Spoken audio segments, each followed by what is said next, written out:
En fait, déjà dans l'idée, Mountain Cutters, c'est une image qui parle et qui dit quelque chose sur le paysage, sur l'activité humaine, les matériaux qui sont autour de nous. Le rapport au sol, c'est quelque chose qui est hyper important pour nous. C'est ce qui nous maintient debout, c'est une force de gravité, ça contient de la mémoire. Ce terme, on l'a choisi lié à une pratique artistique qui était naissante et qui était aussi une pratique du coup commune et qui donc du coup on a eu besoin de créer ce nom et de créer en tout cas une identité qui soit liée à ce qu'on faisait, liée au fer. Au départ de notre travail, on allait justement prélever un peu des roches calcaires. On travaillait aussi avec des matériaux, des roches broyées pour la céramique. Et donc on s'était dit, c'est important qu'il y ait ce terme-là, de la montagne quelque part, que ce terme-là, mountain, c'était vraiment une fiction liée à la géologie.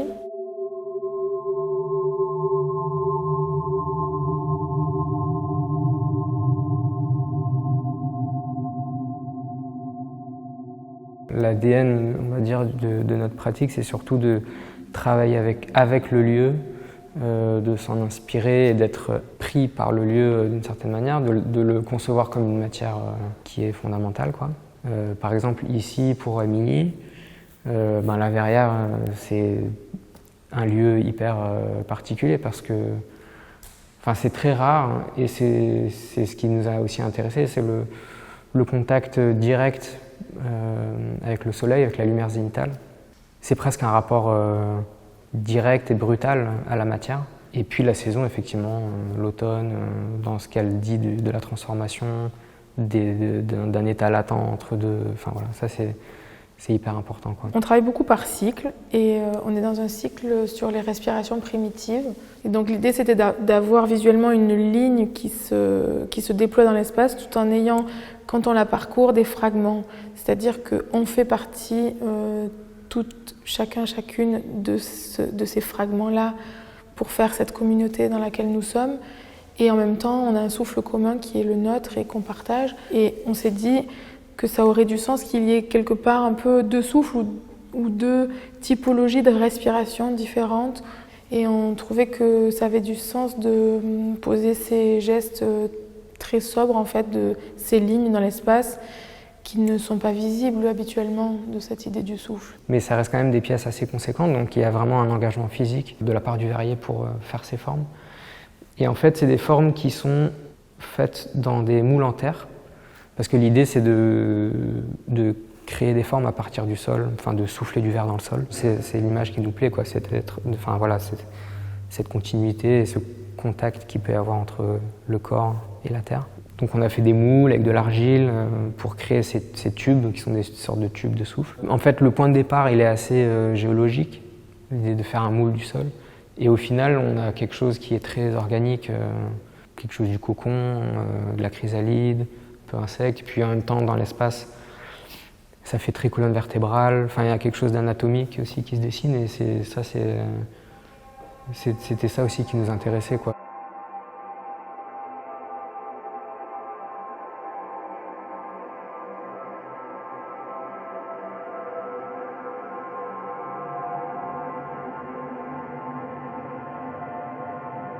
Quasiment tous les éléments de l'exposition sont issus d'un état préalable, d'un contexte différent, où il y a eu une addition d'expositions qui ont fait que la matière elle a bougé.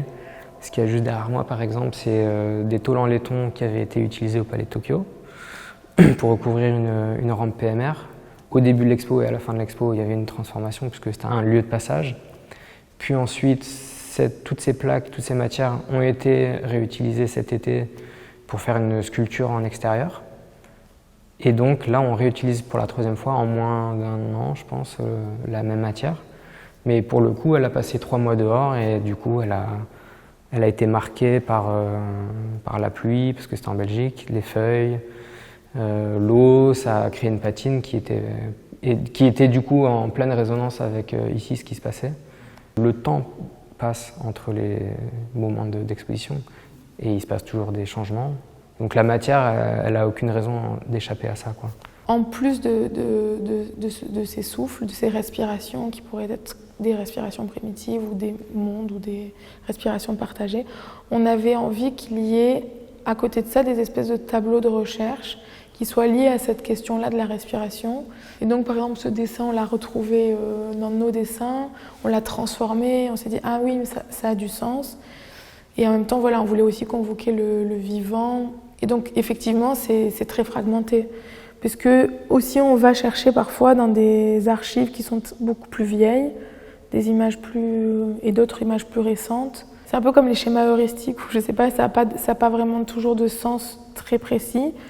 C'est plutôt de l'ordre de la sérendipité aussi, ou de se dire ah oui, oui ici ça a du sens. De ne pas essayer de répéter non plus et de ne pas essayer non plus de définir les choses en fait. On cherche jamais à créer une narration spécifique, mais à créer des sortes de connexions en fait, des généalogies. Et donc ça dépend des cycles dans lesquels on est. Au Palais de Tokyo, on était sur un cycle qui nous amenait à celui-là, mais là on était vraiment sur l'idée que la respiration, elle est interespèce, elle est sans âge, elle est à l'origine du vivant, et donc il y a ce souffle comme ça en continu, une sorte de ligne comme ça qui s'étire au fil du temps, qui est une matière qui nous connecte tous. L'exposition ici s'est construite de cette manière-là, avec des images anatomiques d'humains, avec des schémas qui sont plus de l'ordre de la biologie, des images de paysages qui ne sont pas d'ici mais d'ailleurs, et du coup voilà, il y a tout un ensemble qui se stratifie. En fait, j'ai l'impression que dans notre pratique aussi, on a besoin qu'il y ait une forme de structure, et je crois que la matière métal a été à un moment donné quelque chose qui était pour nous receveuse justement d'altération, mais en même temps assez solide pour être baladée, transportée, et qu'elle nous permettait plein de choses, à la fois d'être presque du mobilier, en même temps un carnet de recherche aussi, où il y a des choses qui se passent dessus. Et pas non plus sacraliser cette matière. Et donc elle pouvait être un peu baladée comme ça. Et donc c'est vrai que la question là du land art, c'est effectivement qu'il y a quelque chose d'éphémère, même si c'est beaucoup moins tangible, puisqu'on ne voit pas quelque chose qui disparaît ou juste une trace. Mais pour autant, pour nous, c'est des traces, ce qui se passe. C'est beaucoup de matières qui nous poursuivent, qui nous suivent.